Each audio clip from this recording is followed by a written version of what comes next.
How did you end up going to that? How did you? So I'm a coordinator for SUFON. Okay. And I saw the talk come up and I was like, I want to go see what this is about. You know, like I just wanted to know a little bit more. And then I also work on a show called Universe on Earth. Yes, I've seen the website. Yeah, and so we like are investigating all these paranormal things, and we want to talk to people like you who've done so much research, and just the history that you uncovered, I thought was really fascinating. I feel like I'm a historian that bumped into a UFO story. Yeah. Yeah, you know, it's totally. just a different way than most people come to UFOs. Totally, because like I came to the UFO phenomenon just from an encounter experience that I had in like 1996. So I have been deep diving into this stuff for a really long time, but now I'm kind of to the point where I'm like, okay, I need to start journalistically recording this. And, cool. You know. Yeah. So well, congrats on the show. I mean, the website looks cool. And, yeah. Yeah. How long have you been doing that? Is that just now starting up? We just started it this year. Okay. First thing we were wondering is, how did you bump into the Maury Island incident and just your personal background with it? Yeah, I live in the city of Des Moines, and our little community in Des Moines looks right across Puget Sound at Maury Island.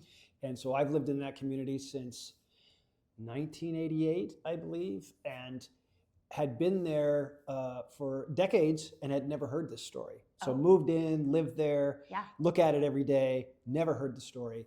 And it wasn't until I was in a coffee shop in 2012 with a friend, a neighbor, and you know, all good stories, coffee shops, right? Totally. No, it's so true. That is so true.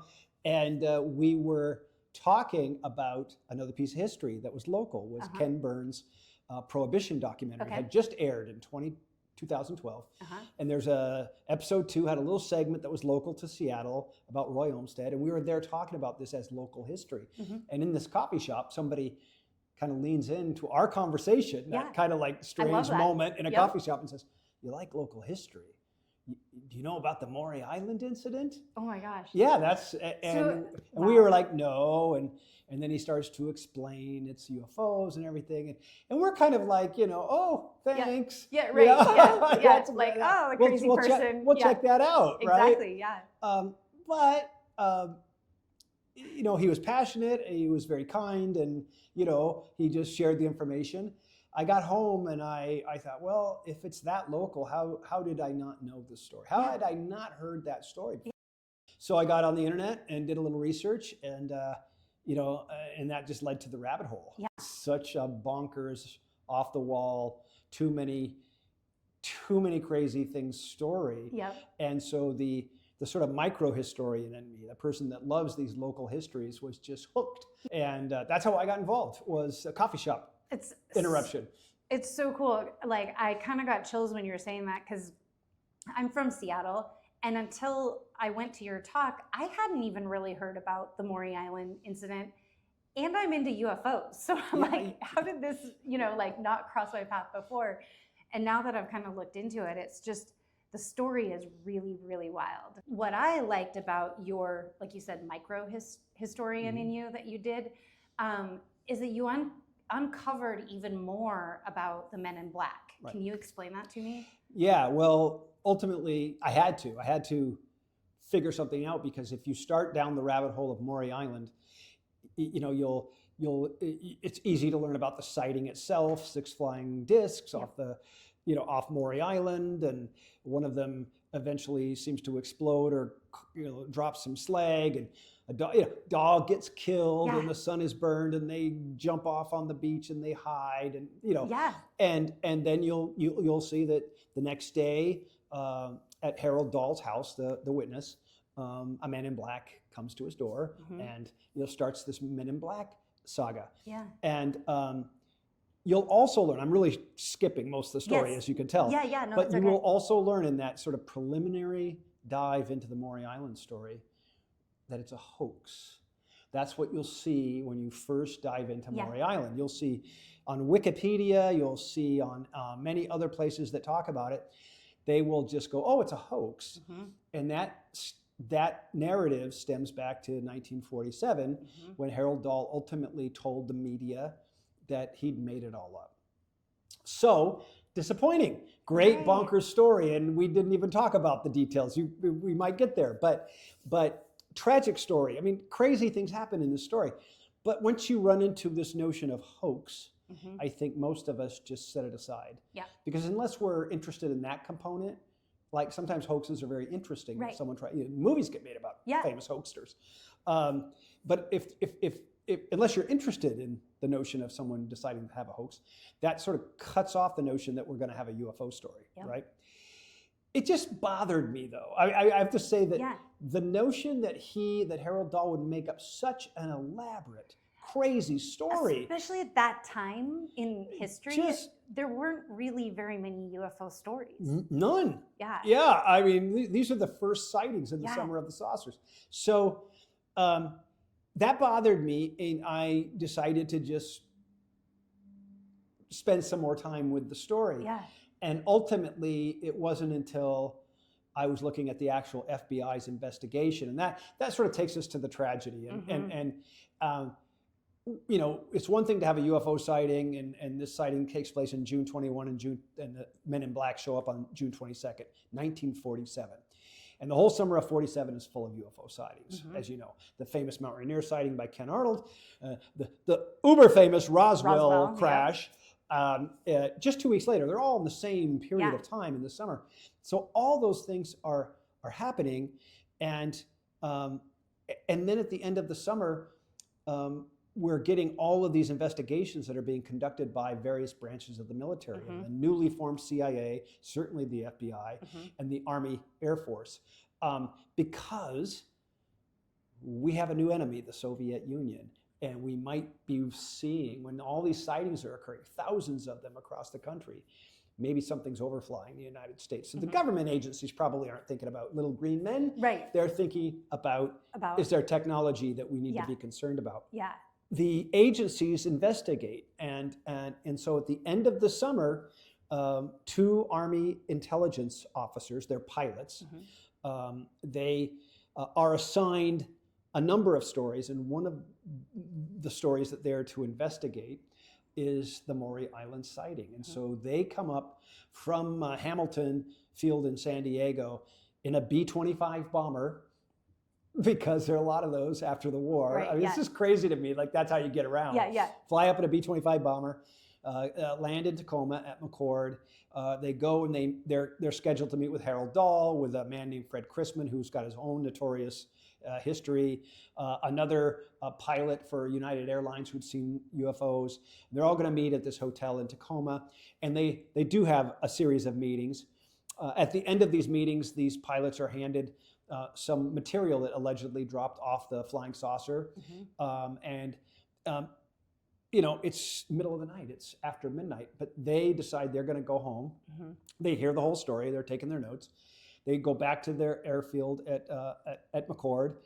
They take these samples of this slag that they've been handed, manifest it, and I love this stuff. This is the stuff that's just so theatrical, right? Yeah. Top secret cargo. Yep. Goes into the navigator's kit when they get back on the B-25. They pick up 2 hitchhikers, enlisted men, a sergeant and an enlisted man, to give them a ride down to San Diego. And the reason they leave in the middle of the night is because the first day that the Air Force has separated from the Army, we now call it Air Force Day, August 1, 1947. Wow. Big, huge deal, because now they're going to be in the Air Force, not the Army. Yep. They're going to be celebrations, there's going to be speeches and parties. And they want to get home, so they leave at like 2 in the morning from McCord, and that flight makes it 45 minutes or so into the flight, spontaneously combusts. Wow. They manage to get parachutes on the 2 passengers, get them out of the plane, but the time it takes to do that is too much time, and the left wing breaks off and they die in the crash. So what happened to the top secret slag? So top secret cargo. Plane crashes. It's in deep forests, you know, rugged terrain east of Kelso. The Army flies a platoon down that next morning, and they are able to reach the plane, and they secure the site. They don't let any local law enforcement in, and then they bring another intelligence officer to the site. Okay. Like a CIA person, or we don't know. Okay. But in the Army's final mission, this is all from the Army's final mission report. This is like government documents. Yes. The new intelligence officer secures top secret cargo. Okay. As soon as he has the top secret cargo, he leaves. He leaves, of course. And the Army just gives the site back to local law enforcement, which Wow. I just like, wow. Yeah. And of course, everybody wants to know, well, where did it go? Right. And nobody knows where it went. And that's the big mystery. That is a big mystery. Yeah. That incident, that tragedy, that this UFO sighting at the beginning of the summer that launches the Summer of the Saucers, that we see all these sightings through this tragedy, that's what ultimately triggers the FBI's involvement, because they have jurisdiction over the crash of a military plane in peacetime in the United States. Yeah. So the FBI is assigned, and they assign, the lead field agent assigned is a Special Agent Jack Wilcox out of the Tacoma office, and he's supposed to figure out what happened and why did it happen. Yeah. And so, I like to think about this as history's first X-file. Oh, okay. Because if we all are familiar with the X-Files, which I think we all are, the notion that there's somebody in the FBI that's being assigned the weird cases. Yeah. I don't know of one that occurred before this one. This No. has to be the first one. Wow. And to think about what the assignment was, and it is an X-File. It is Special Agent Jack Wilcox, skip the bank robberies and that stuff, and the forgeries. We'd like you to investigate the crash of a plane that was supposedly carrying UFO debris. That's an X-File. That is right.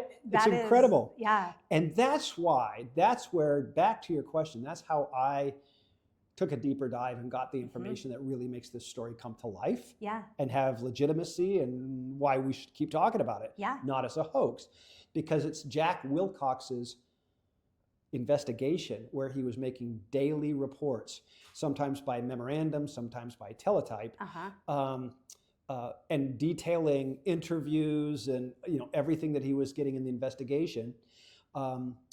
That's the record.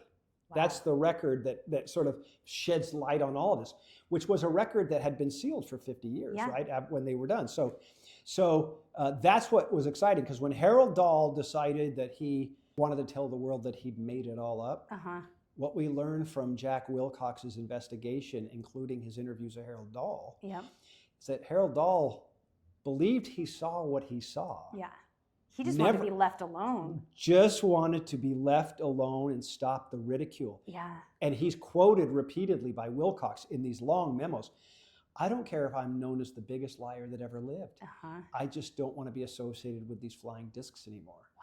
But he always adds, but I saw what I saw. Yeah. I didn't make it up. And so now, 50 years later, plus how many more years by the time someone like me stumbles and spends some time on it, that was the only narrative about Maury Island. Yeah. So you can imagine how hard it is to erase what everybody has already rejected. Yep. And that's kind of what we're doing, what I'm doing when I give the talks around the Pacific Northwest, and even the festivals that we have created, the Men in Black Birthday Bash Festival now on year 3. These are ways to sort of allow this truth to bubble up. Yes. We can always debate and investigate and explore what might have happened. Right. But I think we now know plenty to say we need to set aside this idea that it was just a hoax. Yep. Because that clearly isn't true. Yeah. I mean, there really isn't there's no counter narrative. Another agency investigated it and came to a different conclusion. Right. The only agency that investigated this and came to the conclusion was he never backed off. He never. In fact, we joke around that we think the most famous 4 words in UFO history should be Dahl did not admit. It's right. And those 4 words, incredibly, are in a teletype from Jack Wilcox to J. Edgar Hoover. Wow.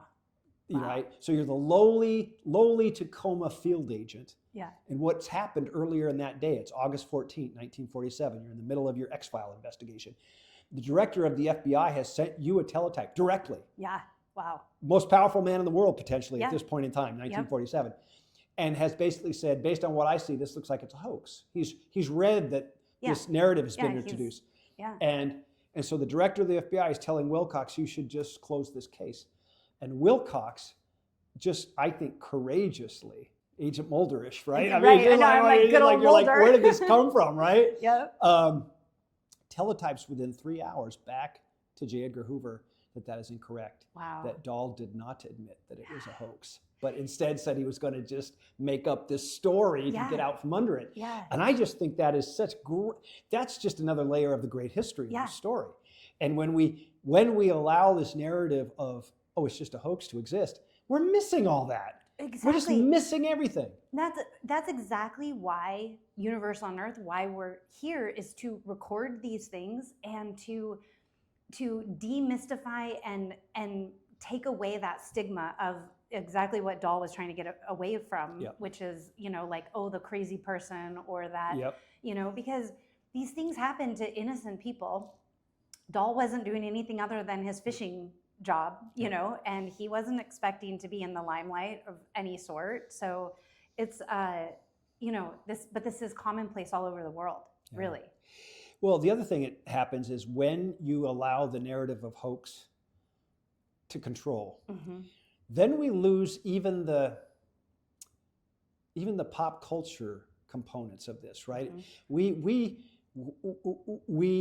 If Dahl is a hoaxer, then the fact that history's first appearance of a Men in Black is part of his narrative also goes away. Right. He just made it all up. Right. And yet now, if we know, well, he really wasn't a hoaxer. This is all his actual narrative is that on June 22nd, a man dressed in black suit, white shirt, black tie, actually came up in a black Buick, 1947 Buick with a fedora on, knocks out the house and says, I know what happened to you yesterday on the water and we need to go talk about it. And they go talk about it at a diner in Tacoma. And then at that point, the man in black explains everything that happened on the water yesterday. That is such a trip. And then does what we now know that Men in Black do, issues the warning. Yeah. And he basically says, after all this, it's like, you shouldn't talk about it, or bad things will happen to you, bad things will happen to your family. So, that, we can even say that even if it is true that this was a hoax, throw that stone in the water, the ripple, that's everything we now know about Men in Black, or think about Men in Black, or mythologized about Men in Black, or the Hollywood franchise Men in Black, or X-Files. That came from the Maury Island story. Yeah. Right? You can just trace the timeline from 1947, June, up through other people who have talked about Men in Black. And it's always, the next step, logical step from Maury Island story. Yeah. And there's no reason that legacy should be erased. Oh, totally. Yeah. That's another thing that I actually really liked about your work, is that you were petitioning the Washington Historical Society. Can you tell me about that? Oh, it was actually the, we've done a lot of work with the Washington State History Museum and Historical Society, and they've been great about having programs. But it was actually the Senate, the Washington State Legislature, that in 2017 we kind of had lobbied certain people and said, this is really part of our history and popular culture, and it's wrongfully being erased. Yep. And why? And so it was kind of neat. In 2017, the Senate passed a unanimous resolution proclaiming, among other things, that the Maury Island Incident story, is an important part of our history and popular culture, and introduced these, started the Summer of the Saucers, introduced the concept of the iconic Men in Black, and it's just really a wonderful, fun piece of legislation. And as far as I can tell, it's the only state that's sort of taken its stand on its UFO story, which I think is kind of fun. I think it's great. And, as I dig a little deeper into Washington State in general, it really is a UFO hotspot. Oh, yeah. I mean, if you look at the number of sightings we have in Washington State, being the very first sighting in Washington State, I know a lot of people think of Roswell because that's a big story, but I listened to a talk from Jeff Kindle, who's with MUFON, just last week, and he talked about the 30-mile radius of Mount Rainier and just all the abnormal things that happen there. And I'm very convinced that there's some sort of vortex or portal or something in certain areas that have energetic frequencies that are, who knows what it is, but just exploring it is really fascinating. Well, I think another way that I kind of think about it when we are touring or we have guests or we go over to Vashon Maury, and which by the way is a wonderful thing to do, is to go over to Vashon Maury and take the hike down to the beach where they got out of the boat. I'm going to do it. And just sort of feel like that I can see it happening here, right? It's just a really cool place to be. But on a day that's clear, I mean, this would not be a good day. Right. But if it's a clear day and you stand on that beach, Mount Rainier is just huge. You're just looking right across the water at Mount Rainier. And what's important about that is, kind of to your point, these are not separate locations. Right. They're connected. I mean, if you came from way out there, they would not be two different places. No, this is a place. Yes, right? Exactly. Yep. And that's always I notice that people tend to talk about their experiences in these silos, and I think that's a mistake. I share that animation in my talk just to say, look at how this happened over the course of the summer of 1947, and it shows all the places that these sightings occurred. And certainly the Northwest is dense and first. It's all these sightings. So Maury Island and Mount Rainier were not alone. There was a lot of them, and you don't kind of work down to the desert Southwest for a couple of weeks. Yeah. But it kind of looks like a tour. Yeah, it kind of does. I mean, they discover Earth, and then they're like, okay, what else is there going on? I could see that. So my last question is about the Maury Island Incident movie. That did your research spawn it, or tell me the correlation between those two? So the very first thing, this probably is a symbolic of my character or lack thereof or something, but the very first thing we did when we learned the story, when my neighbor and I learned the story, was we thought, what do we do with this? We would ask our neighbors, do you know this story? Like, we all look at it every day. Yeah. Do you even know? No, nobody knew. Yeah. Right? Surprise, surprise. Totally. Been suppressed, right? It was sealed. So we were trying to figure out what could we do, and we thought, well, we should throw an annual party. That was our big idea. Yeah. I love it. And so we launched the Maury Island Incident Historical Society, and did not realize at the beginning that its name would evolve, because the idea was we were just going to get together, tell all of our neighbors the story. Yep. At a plaza that's on the beach. It's a lovely little location, and have a bonfire on the anniversary, 6/21, longest day of the year typically. Yep. Solstice, and then my neighbor said, well, I will make a saucer and we'll burn it. And I said, and then it evolved within years to be Burning Saucer, kind of riffing on Burning Man. Yep. So every year now in this little private setting, we have been doing Burning Saucer, and it's grown and grown and grown. It's been, all kinds of media coverage for this little party. Den of Geek, I think, labeled us the birthday party for the Men in Black, and Ripley's, believe it or not, came out and did a story. It was like, this is a private neighbor party, right? It's not a big, So that spawned. So that's kind of how we were doing that fun thing. At the very first Burning Saucer, Scott Schaefer, who is the director of the movie, came. It was a friend. Yeah. And afterwards he came up and said, that is like the best, because I did the story. Yeah. I did the tell. Yeah. Right. And he goes, that is the best movie pitch ever. Let's make a movie. Cool. And so we decided, well, we'll see if we can raise enough money to do something. And so it took us about a year to figure out how we would do that. And we raised enough money to make a half-hour short. So it's what we call a very long short.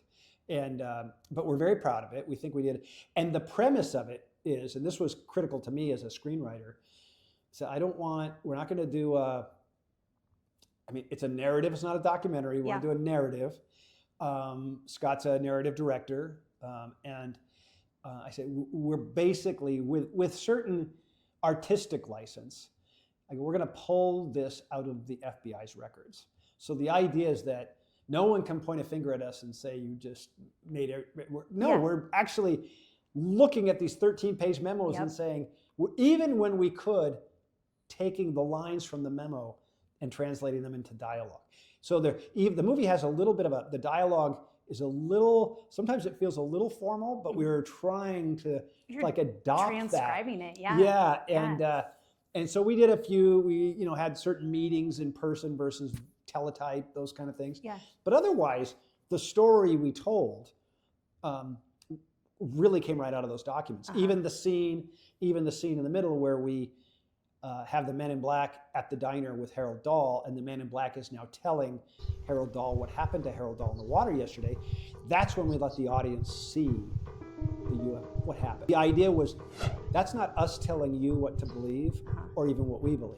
We're showing you what he's recounting in the diner. And we thought, okay, that's hopefully a clever way to do that. Deliver some of the action, so to speak, as well as let people make up their own minds. Yeah. We would love to make a feture someday. Yep. Because there's so much more to tell. No, this there doesn't is. even, Yeah. you don't even touch on the core. Yeah. But it was a good start. Yeah. So in August, we're doing an event at the Historical Chalet Theater in Enumclaw, which is like right at the base of Mount Rainier.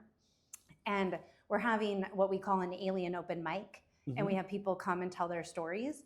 And when I was telling one of our producers that I was interviewing you today, she said, ask him if we can do a showing of the Maury Island incident at that that'd be super event. fun. Yeah. Would that be fun? That'd be super fun. Okay, cool. I'm sure we can figure that out. Yeah. Sounds like a great venue, and it sounds like a great audience for something like that. Exactly.